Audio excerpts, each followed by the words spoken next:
Chapter 40. Elizabeth's impatience to acquaint Jane with what had happened could no longer be overcome, and at length, resolving to suppress every particular in which her sister was concerned, and preparing her to be surprised, she related to her the next morning the chief of the scene between Mr. Darcy and herself.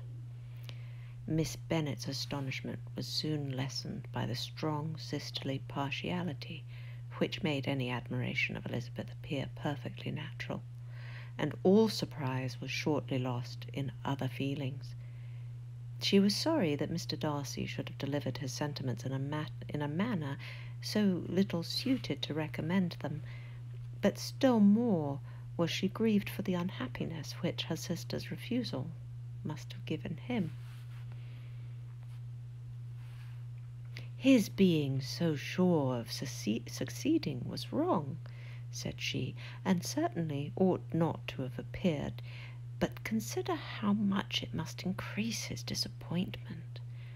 "Indeed," replied Elizabeth, "I am heartily sorry for him, but he has other feelings which will probably soon drive away his regard for me. You do not blame me, however, for refusing him." "Blame you? Oh, no."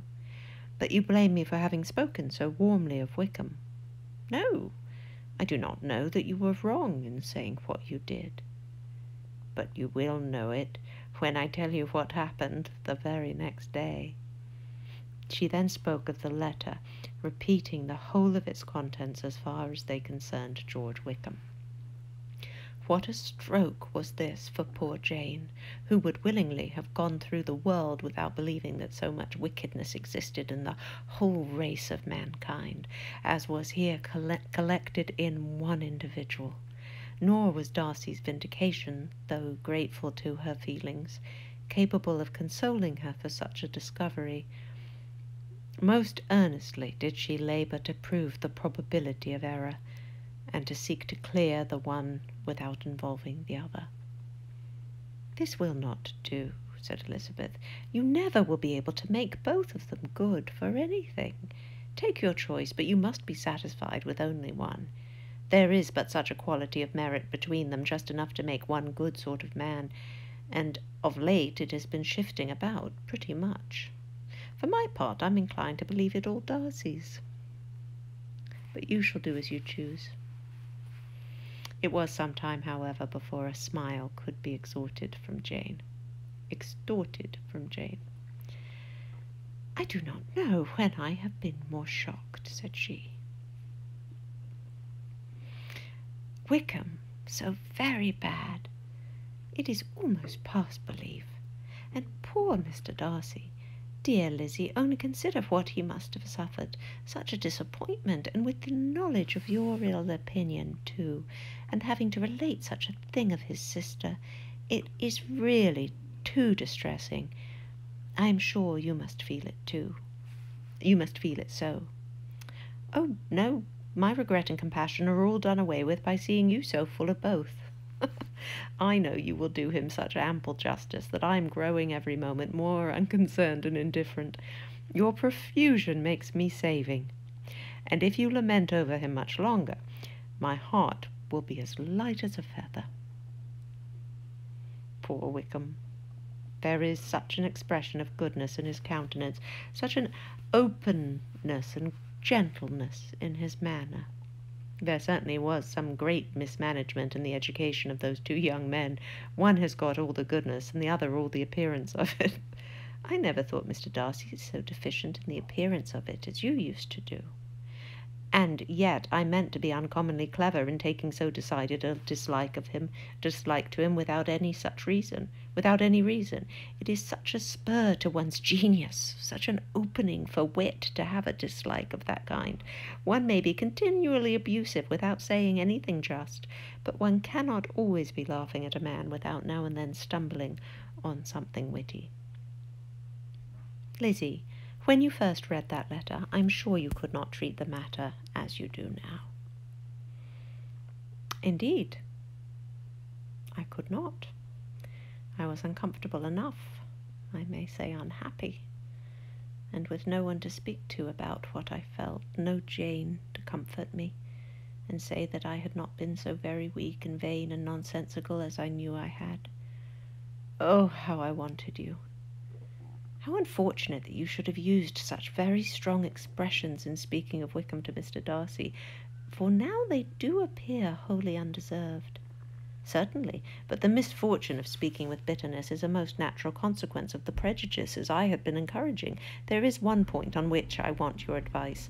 I want to be told whether I ought, or ought not, to make our acquaintances in general understand Wickham's character. Miss Bennet paused a little, and then replied, "Surely there can be no occasion for exposing him so dreadfully. What is your opinion?" "That it ought not to be attempted. Mr. Darcy has not authorized me to make his communication public. On the contrary, every particular relative to his sister was meant to be kept as much as possible to myself, and if I endeavour to undeceive people as to the rest of his conduct, who will believe me? The general prejudice against Mr. Darcy is so violent that it would be the death of half the good people of Meryton to attempt to place him in an amiable light. I am not equal to it. Wickham will soon be gone, and therefore it will not signify to anyone here what he really is. Some time hence it will all be all found out, and then we may laugh at their stupidity in not knowing it before. At present I will say nothing about it. You are quite right. To have his errors made public might ruin him forever. He is now, perhaps, sorry for what he has done, and anxious to re-establish a character. We must not make him desperate."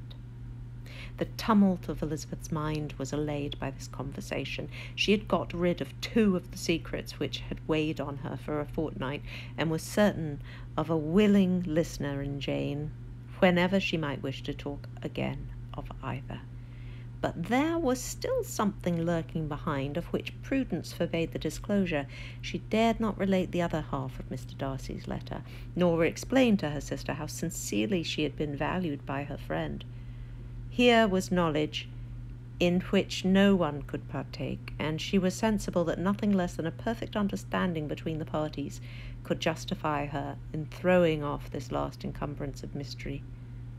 "And then," said she, "if that very improbable event should ever take place, I shall merely be able to tell what Bingley may tell in a much more agreeable manner himself. The liberty of communication cannot be mine till it has lost all its value."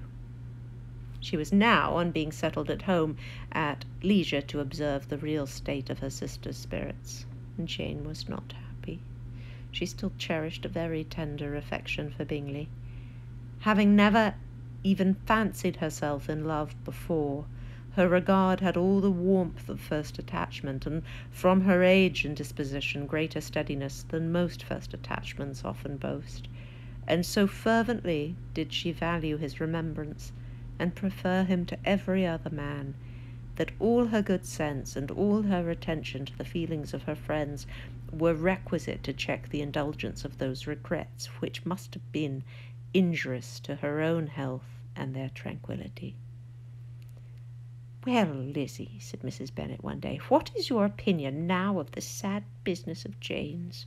For my part, I'm determined never to speak of it again to anybody. I told my sister Phillips so the other day, but I cannot find out that Jane saw anything of him in London. Well, he is a very undeserving young man, and I do not suppose there's the least chance in the world of her ever getting him now.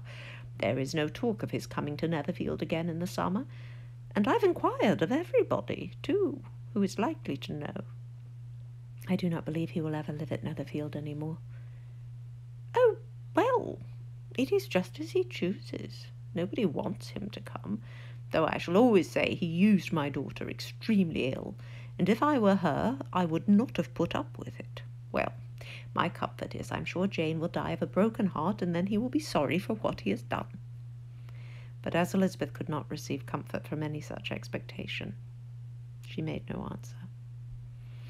"Well, Lizzie," continued her mother soon afterwards, "and so the Collinses live very comfortable, do they? Well, well, I only hope it will last. And what sort of table do they keep? Charlotte is an excellent manager, I dare say. If she is half as sharp as her mother, she is saving enough. There is nothing extravagant in their housekeeping, I dare say. No, nothing at all. A great deal of good management, depend upon it. Yes, yes, they will take care not to outrun their income. They will never be distressed for money. Well, much good may it do them. And so I suppose they often talk of having Longbourn when your father is dead. They look upon it as quite their own, I dare say, whenever that happens. It was a subject which they could not mention before me. No, it would have been strange if they had, but I make no doubt they often talk of it between themselves. Well, if they can be easy with an estate that is not lawfully their own, so much the better. I should be ashamed of having one that was only entailed on me. Thank you for sheltering with me. And if you're out there working and risking, thank you. And be safe and take care. And yes, I'll see you tomorrow. Good night, or good morning, or good afternoon.